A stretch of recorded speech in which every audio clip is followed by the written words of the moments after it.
Primera de Corintios 11, 23 al 26.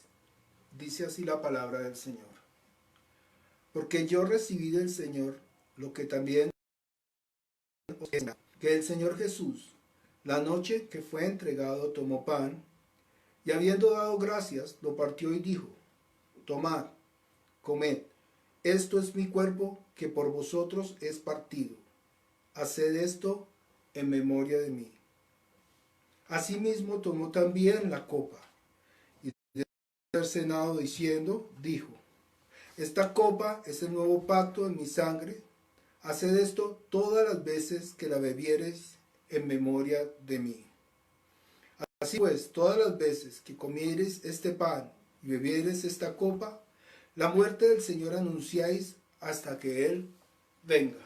Vamos a orar, pidiéndole al Señor que tome el control de este tiempo y que todo lo que se hable sea conforme a lo que el Espíritu Santo nos quiera dar a conocer. El propósito de la palabra es que nosotros tengamos vida en el Espíritu. El propósito de la palabra es que nosotros tengamos una comunión íntima con Él. El propósito de la palabra es que nosotros creamos. Padre bueno, en esta mañana nos presentamos delante de ti, agradecidos, Señor, por la oportunidad de estar una vez más en tu presencia. Hemos venido a rendirte este culto que hemos preparado en espíritu y en verdad. Recíbelo, Señor. Obra en nuestras vidas, Señor. Ayúdanos para que proclamemos tu nombre a tiempo y a destiempo. Ese es el propósito, Señor. Que todos sean salvos, Señor. Porque ese es el mandamiento que recibiste del Padre. Que ninguno se pierda y que tú lo resucites en el día postrero. Por eso, Señor, tú viniste, Señor, y pagaste por nosotros en la cruz. Derramaste tu sangre una vez y para siempre.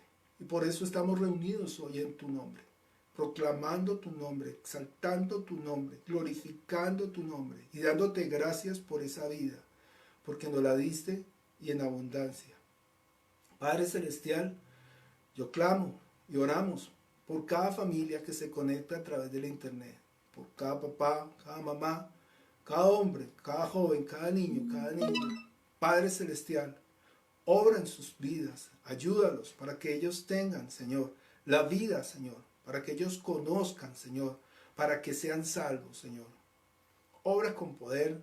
Pedimos también por las cuestiones físicas, Señor, por el sustento diario, que seas tú el proveedor, Señor. Padre, porque tú eres el proveedor, Señor.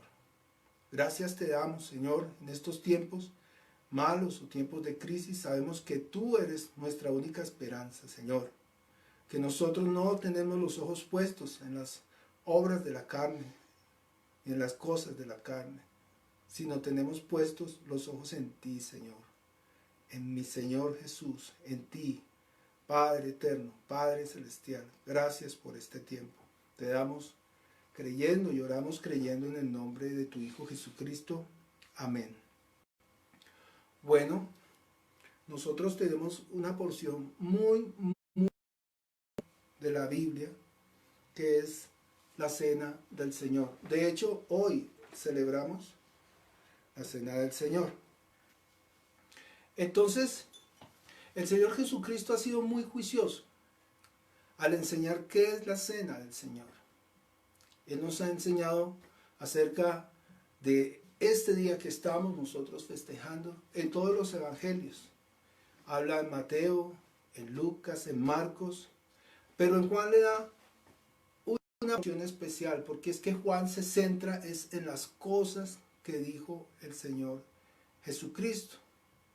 Si nosotros queremos entender bien qué es la Cena del Señor, pues podemos ir al capítulo 6 de Juan y podemos leerlo. De hecho, hoy no leímos un salmo de introducción, sino leímos una porción muy importante del libro de Juan, en la cual el Señor nos habla de esta cena.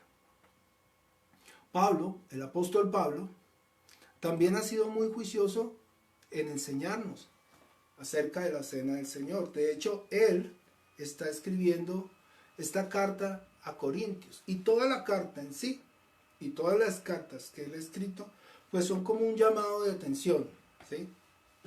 El apóstol Pablo en esta carta les está jalando las orejas. Después de que fundó la iglesia de Corinto, más o menos, averiguando, en el año 50, él se va y 5 años, 6 años, 7 años después, les envía esta carta.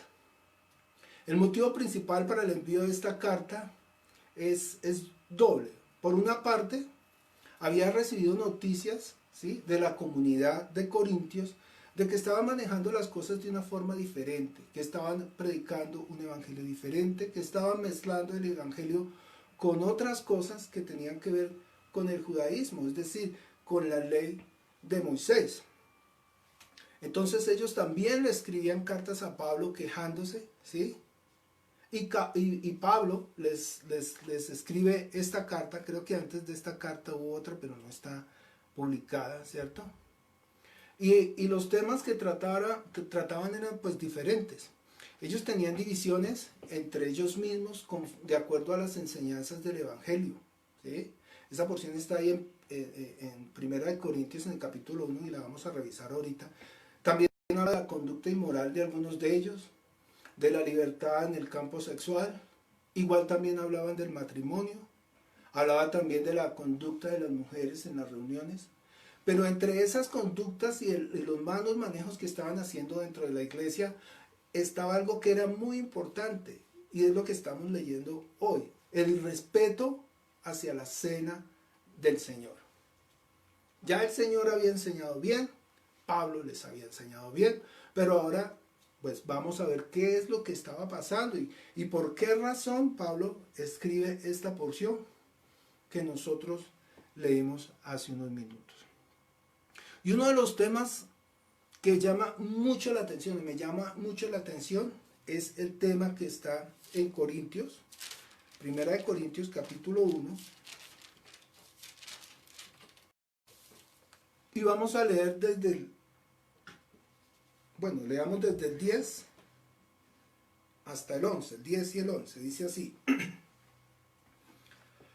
Os ruego pues, hermanos, por el nombre de nuestro Señor Jesucristo, que habléis todos una misma cosa, y que no haya entre vosotros divisiones, sino que estéis perfectamente unidos en una misma mente, en un mismo parecer. Lo primero que vemos aquí en esta carta es que habían divisiones entre ellos, es decir, estaban agarrados entre ellos por decir: yo tengo la razón, usted tiene la razón, mi hermanito tiene la razón, y finalmente todos pensaban tener la razón. Y ahí hay un problema, porque cada uno de nosotros hoy en día estamos de la misma manera, pensando que cada uno de nosotros tiene la razón. Entonces ya habían conflictos. Versículo 11: Porque he sido informado acerca de vosotros, hermanos míos, por los de Cloé, que hay entre vosotros contiendas. Entonces no solamente habían diferencias, sino habían contiendas. Y esto no es un problema de allá, de esa época. Eso es un problema de hoy en día. ¿Sí? Hoy en día hay N cantidad de denominaciones de iglesias. Yo estuve investigando en la internet, porque pues ya todo se consigue en la internet. Ya no vamos a las bibliotecas, ¿sí? Estuve investigando en la internet cuántas iglesias o denominaciones que llaman existían alrededor del mundo. Y dice ya iba a decir la escritura, y dice la internet que más o menos unas 3000 y pico de denominaciones. Es decir, cada iglesia tiene un nombre diferente y tiene unas creencias diferentes, ya sean wesleyanos, luteranos, bautistas, presbiterianos, pentecostales, bueno, por mencionar algunos. Y lo curioso de todo es que todos dicen tener la razón. Todos ellos dicen predicar la verdad. El problema, sin ofender a ninguna denominación, es que casi ninguna iglesia predica la verdad. Yo no me atrevo a decir que ninguna, no. Hay iglesias que sí predican la verdad, pero casi ninguna predica la verdad. O por decirlo de otra forma, muy pocos siguen a las Escrituras. Esta semana estuve escuchando una predicación de un pastor muy famoso, de una iglesia muy famosa, en los cuales se congregan más o menos 3.000 personas en un solo culto, y tienen varios cultos en el día. Gloria a Dios por eso. Pero el problema es el siguiente. Este pastor estaba predicando acerca de la mujer samaritana. Entonces toma este ejemplo de esta mujer samaritana y básicamente dice que es una mujer fácil. La escritura dice que ella tiene esta conversación con Jesús y dice ella que tiene 5 maridos. Entonces él le buscó los 5 maridos a esta mujer. Y dijo, el primero quizá era un novio que le habló, la engañó. El segundo fue un hombre que era un hombre casado y después ella se dio cuenta que era casado, algo así. El tercero, un hombre con dinero y le prometió amor. Y así sucesivamente le buscó los 5 maridos a la mujer samaritana. Me pareció tremendo, tremendo, tremendo, porque este hombre, este pastor, no está teniendo en cuenta lo que está escrito en la Biblia. En la Biblia habla de algo que se llama la ley del levirato, el yibún. Y ustedes la pueden constatar ahí en Deuteronomio 25. La ley del levirato decía que si una mujer se casaba con un hombre y éste fallecía, ella tenía la obligación de casarse con el hermano de este hombre. Y así sucesivamente. ¿Sí? Entonces, ojo a lo que estamos viendo. En la Biblia hay 2 ejemplos que hablan acerca de la ley del levirato. El primero es el de Judá. Judá tuvo 3 hijos. Y una mujer llamada Tamar se casó con el primer hijo y este murió. Judá le entregó a su segundo hijo. Y este segundo hijo, ¿qué? Murió también. Y ella fue donde Judá y le reclamó a su tercer hijo. Y él le dijo, no, pero es que está chiquitico, esperemos que crezca. Resulta que Judá nunca le dio al tercer hijo como esposo. ¿Qué hizo esta mujer? Pues se disfrazó de prostituta, le salió al camino a Judá, lo engañó, él tuvo relaciones sexuales con ella y ella quedó embarazada. Entonces podemos pensar que es una mujer tremenda. Pero no, esta era una mujer piadosa que conocía la ley y que anhelaba que a través de ella, mire lo que pensaban las mujeres y lo que estaba escrito en la Biblia, que a través de cualquier mujer podía venir el Mesías. Entonces fíjense, es una mujer que piadosa, que anhelaba cumplir lo que Dios había establecido y anhelaba también, de alguna forma, ser esta mujer con la cual viniera la descendencia de Jesús. Si nosotros vamos al libro de Mateo, capítulo 1, versículo 1, vamos a ver qué dice. Libro de la genealogía de Jesucristo, hijo de David, hijo de Abraham. Abraham engendró a Isaac, Isaac a Jacob, y Jacob a Judá y a sus hermanos. Y Judá engendró de Tamar a Fares, a Sara, a Fares, a Esrón, Esrón a Aram. ¿Se dan cuenta? Era una mujer piadosa. La historia, si no hemos leído la Biblia, yo no puedo predicarle a un pueblo algo que a mí me pareció. El segundo ejemplo de que habla la escritura es cuando a Jesús le dicen, Señor, una mujer tuvo 7 esposos. Cuando esté en el reino de los cielos, ¿de quién va a ser la esposa? Resulta, no, 7 maridos, pero estos 7 maridos eran hermanos. Y le dice, ¿de quién va a ser la esposa en el reino de los cielos? ¿Por qué le preguntan eso? Porque esta mujer que tuvo 7 maridos, eran hermanos, murió el primero, se casó con el segundo, el tercero y el cuarto, y así que sucesivamente. Entonces, fíjense, es necesario que si vamos a dar un mensaje, el mensaje sea cierto. Es necesario. ¿Por qué? ¿Qué dice la escritura? Vamos un momentico La verdad no sé qué es peor, que engañen a las personas en su fe o que les quiten el dinero en muchas congregaciones. Ya vamos a hablar eso. Yo creo que las dos son tremendas. La Biblia solamente habla de dos doctrinas. La Biblia. En esa época pues habían otros continentes, habían otras personas que no se mencionan en la Biblia. Muy seguramente habían otras religiones, otras culturas, pero la Biblia directamente solamente está hablando de dos doctrinas, ¿sí? La primera está en Mateo 16 y vamos a mirarla.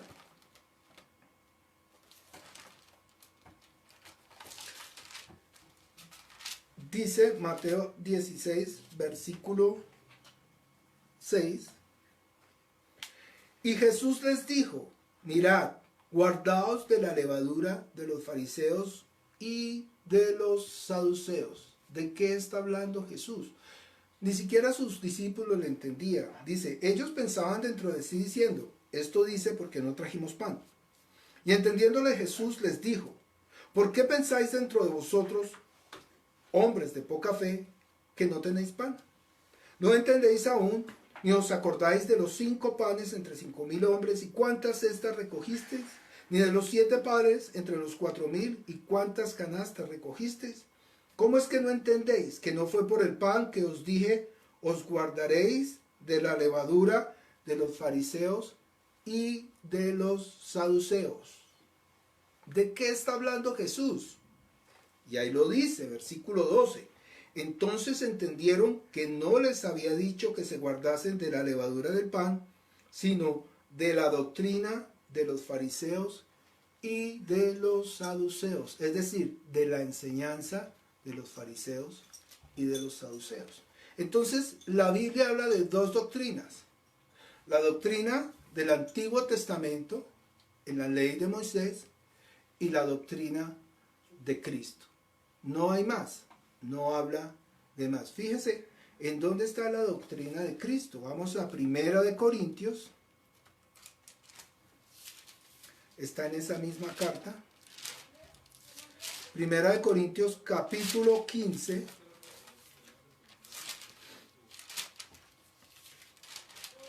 Versículos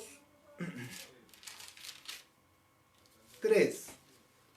1 de Corintios capítulo 15, versículo 3. Ahí está toda la doctrina. Si usted quiere evangelizar a alguien, este versículo es el versículo. Dice así: porque primeramente os he enseñado lo que asimismo recibí, que Cristo murió por nuestros pecados conforme a las Escrituras, y que fue sepultado y que resucitó al tercer día conforme a las Escrituras. Esa es la doctrina, ese es el evangelio, y no hay otro evangelio. Cuando usted le preguntan, ¿de qué doctrina es usted? Pues la de Cristo. Así de sencillo. Vamos a Gálatas, capítulo 1, versículo 6. En algunas Biblias, si usted tiene Reina Valera, va a haber un título. Dice, no hay otro evangelio. Dice así, Gálatas 1:6. Estoy maravillado que tan pronto os hayáis alejado de lo que os llamó por la gracia de Cristo para seguir un evangelio diferente. Pablo les está diciendo que ellos están siguiendo un evangelio diferente, tal cual está pasando con Corintios. Están mezclando las cosas. Están predicando ley cuando deben estar predicando la gracia. ¿Cierto? Entonces, ¿a qué se refiere Pablo con otro evangelio? Claro, al evangelio de los fariseos y de los saduceos. Y hoy en día es cualquier otro evangelio que no sea el que Jesús predicó. Dice el versículo 6, no que haya otro, sino que haya algunos que os perturban y quieren ¿qué? Pervertir el evangelio de Cristo. Mas si nosotros o un ángel del cielo les anunciare otro evangelio diferente del que os hemos anunciado, sea anatema. Pablo les dice que si él o cualquier otra persona o un ángel del cielo les predica un evangelio diferente, ¿sea qué? Anatema. Si ustedes miran otras versiones, anatema es maldito. Que caiga sobre él la maldición de Dios, también dice. Otra versión dice, destituido de la gloria de Dios. Es decir, maldito. Es decir, que si yo predico, Alejandro Cuervo, un evangelio diferente al que el Señor nos ha enseñado, ¿me hago qué? Maldito. Y me tomo como ejemplo. Y ese ejemplo nos lo dio el Señor Jesucristo. Cuando fue tentado, pues le respondió Jesús. Dice que él no habló por su propia cuenta. Jesús le responde a Satanás, escrito está y escrito está. Entonces, no hay otro evangelio. Ustedes dirán, ¿por qué nos está hablando tantas cosas si hoy es la cena del Señor? Porque hay bastantes errores y hay un error muy grande que vamos a tratar hoy. Ok, entonces ellos tenían una contienda y estaban acostumbrados, pues imagínense, los judíos llevaban más de 2000 años haciendo una cantidad de ritos, una cantidad de costumbres, qué comer, cómo vestir, cómo adorar, ¿sí? Los sacrificios eran con animales, eran sacrificios con la sangre, básicamente todas estas cosas. Entonces para un pueblo judío que deja la ley para entrar a la gracia, pues para ellos era muy difícil. Es como uno tener la costumbre en Boyacá de comer cocido boyacense todos los días o los domingos y de repente que les pongan a comer pizza, digo yo, por dar un ejemplo. Pues es tremendo, es un golpe, ¿cómo lo dijéramos? Un golpe duro para estas costumbres, para las tradiciones de ellos. Entonces ellos, aunque querían vivir conforme a la palabra del Señor, al Evangelio, ellos querían meterle sus cositas de la ley, ¿cierto? Ellos querían circuncidarse, ellos querían raparse la cabeza, ellos querían hacer muchos de los ritos. Porque la doctrina de la ley era ¿por qué? Por las obras de la carne. Entonces, ¿qué puedo hacer yo físicamente para agradarle a Dios? Pero la doctrina de Cristo es por la fe en su sangre. Por su sangre fuimos redimidos. Esa es la doctrina de Cristo. Ese es el evangelio de la salvación. Por la ley nadie se salvaba. Y los que en el Antiguo Testamento se salvaron, dicen Hebreos que ellos se salvaron fue por la fe. Porque vieron, aún creyeron sin haber visto. Nosotros estamos viendo todo, nosotros vemos todo el panorama, nosotros tenemos todo el Nuevo Testamento y aún así no queremos creer. Y ahora estamos peor cada día, porque cada iglesia tiene su propia doctrina. Me preguntaban esta semana, ¿de qué denominación son ustedes? ¿Cuál es su doctrina? Y pues vuelvo y repito, solo hay un evangelio.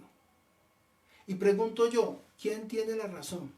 Ninguno tenemos la razón, me incluyo. ¿Saben quién tiene la razón? La Escritura, nadie más. Si yo pienso que porque tengo una Biblia en mi casa, tengo la razón, pues no la tengo. ¿Quién tiene la razón? Cuando hacemos lo que estamos haciendo, leemos la Escritura y la palabra es la que nos limpia. Esta es la verdad, no hay otra verdad, no hay otro evangelio.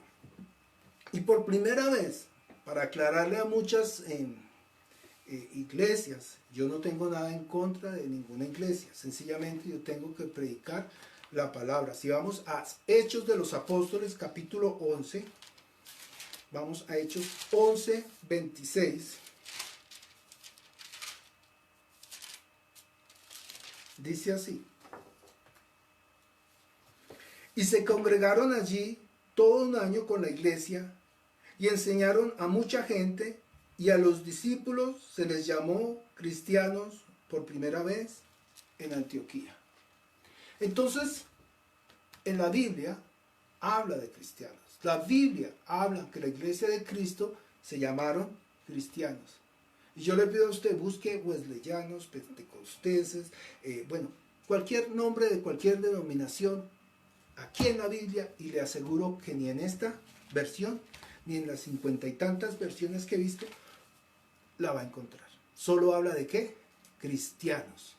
En Corintios, volvamos a Corintios 1, primera de Corintios 1, 12,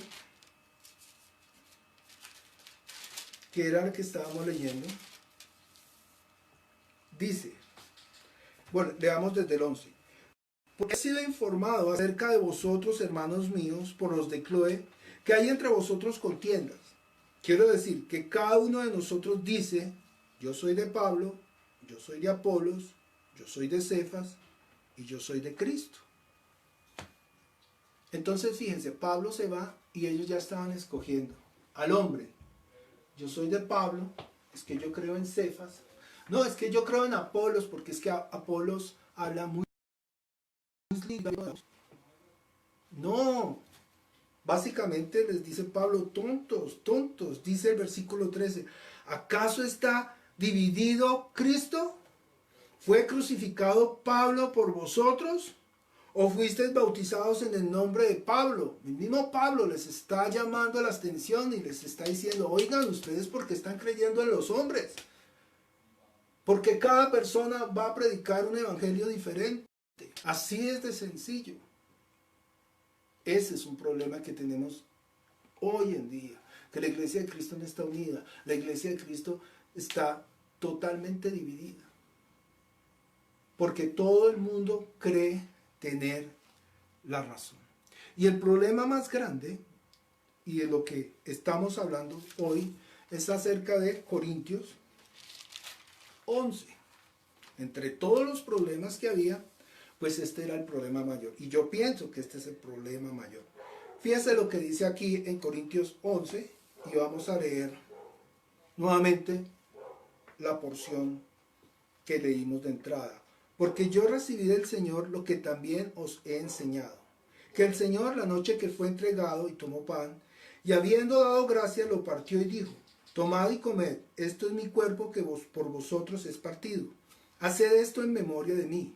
Y asimismo, tomó también la copa, después de haber cenado, diciendo, esta copa es el nuevo pacto en mi sangre. Haced esto todas las veces que la bebieres en memoria de mí.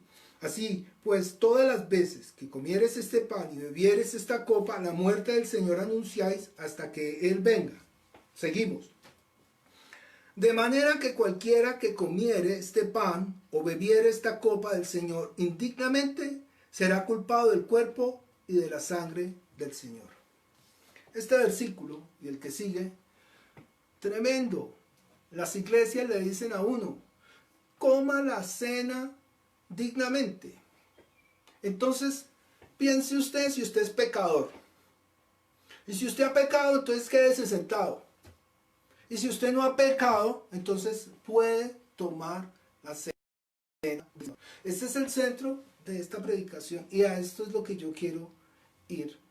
Cuando yo recién conocí al Señor, yo iba a esta iglesia y yo me quedaba sentado y decía, claro, yo cómo me voy a parar si soy pecador.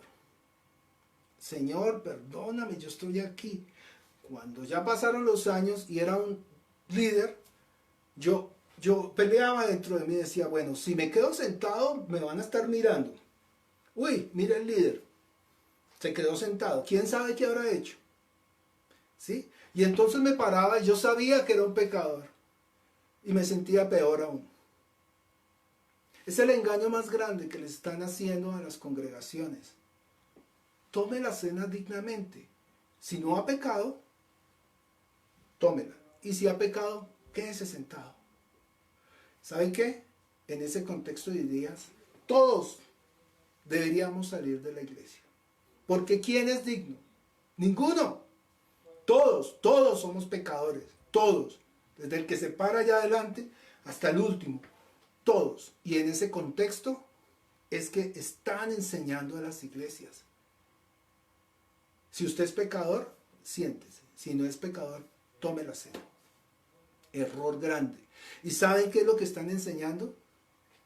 A que tomemos la sangre de Cristo por inmunda. Es decir, cuando yo me quedaba sentado, lo que yo estaba diciendo era: Señor, tu sangre no pudo limpiarme de mis pecados. Tremendo, tremendo, tremendo, grave. En las iglesias enseñan que discernir es pensar si uno es pecador o no. No, todos somos pecadores. Todos, absolutamente todos.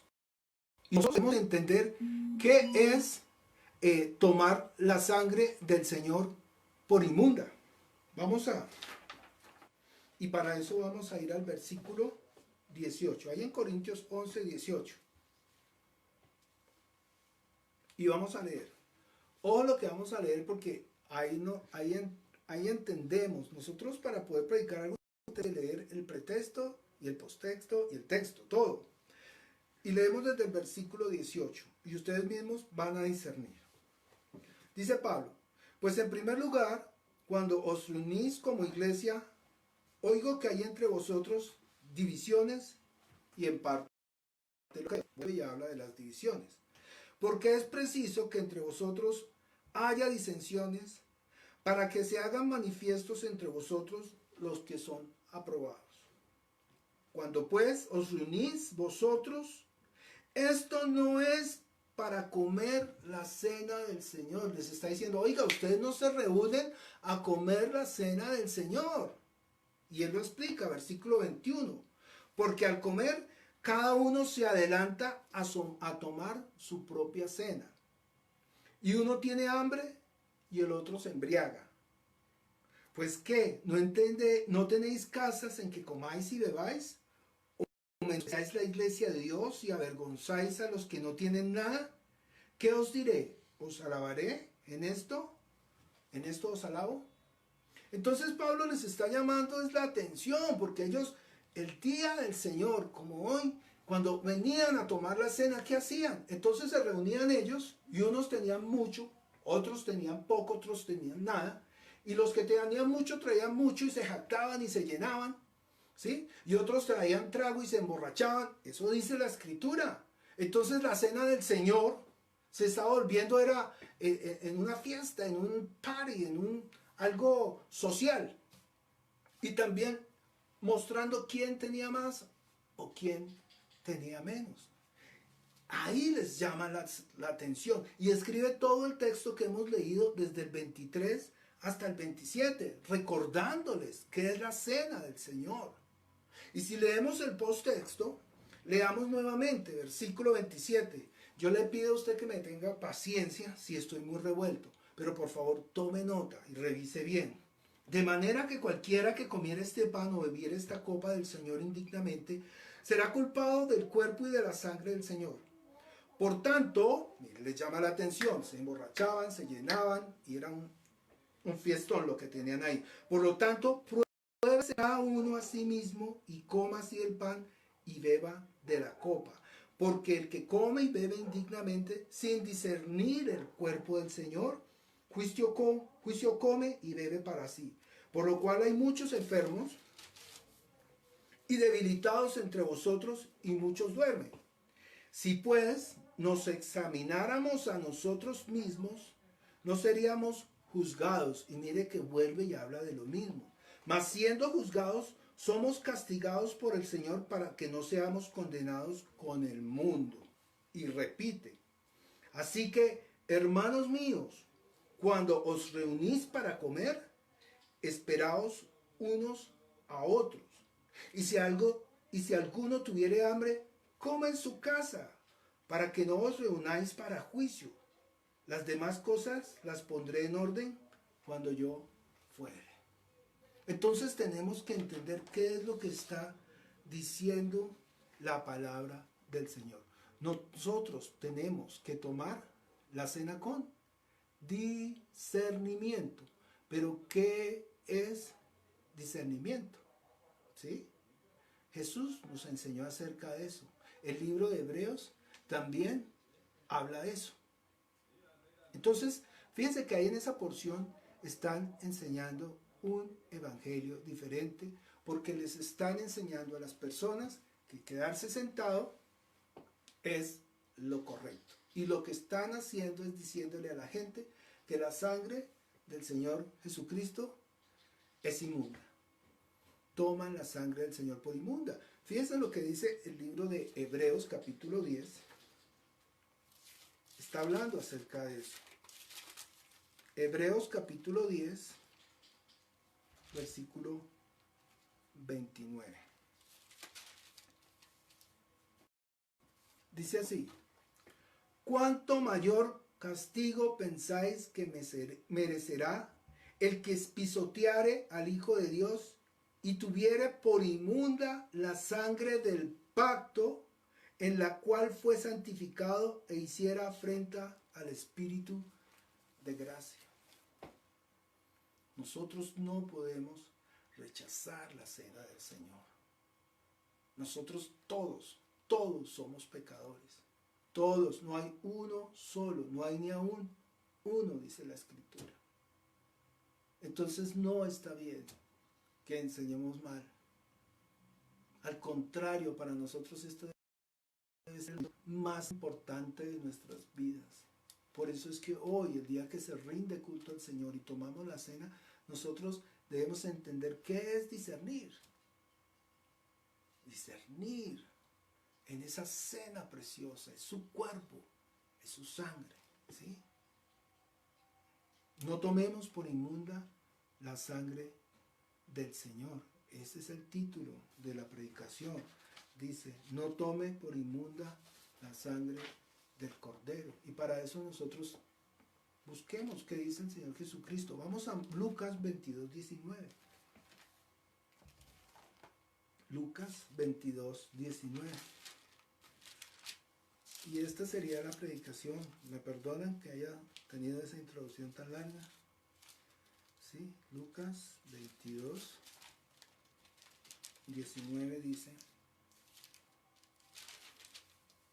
Hoy estoy como perdido, no encuentro el 19. Dice así la palabra del Señor. Y tomó pan y dio gracias y lo partió y les dio diciendo: esto es mi cuerpo que por vosotros es dado. Haced esto en memoria de mí. Bueno, pregunta, ¿qué representa el cuerpo?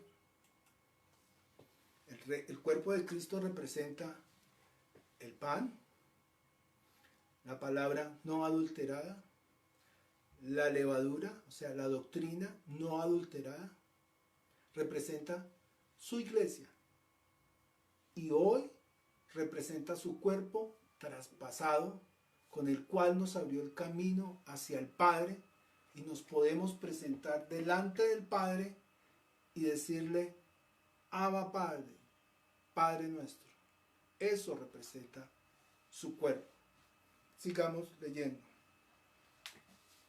De igual manera, versículo 20, de igual manera después que hubo cenado, tomó la copa diciendo: esta es la copa del nuevo pacto en mi sangre, que por vosotros se derrama. Entonces la copa es el nuevo pacto en la sangre del Cordero. En la Biblia hay dos pactos. Está el antiguo pacto y el nuevo pacto. Otra palabra, Antiguo Testamento y Nuevo Testamento. En el libro de Hebreos dice que cuando un testamento sale nuevo, queda abolido el antiguo.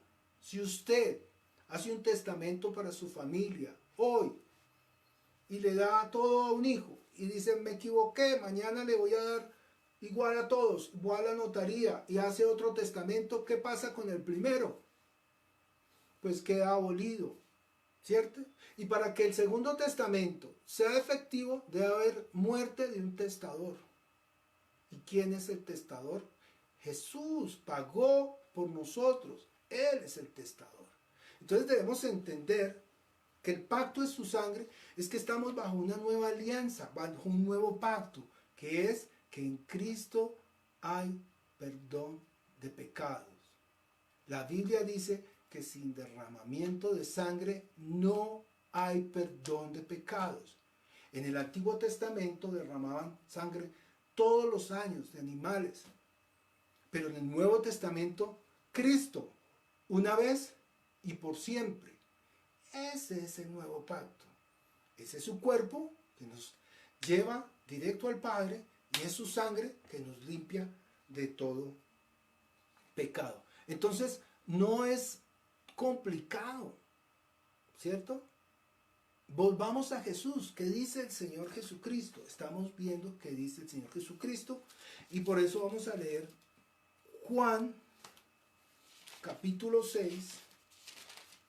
Esa es la porción que leímos a la entrada, al principio, al iniciar esta porción. Vamos a leer Juan 6, 51 al 58.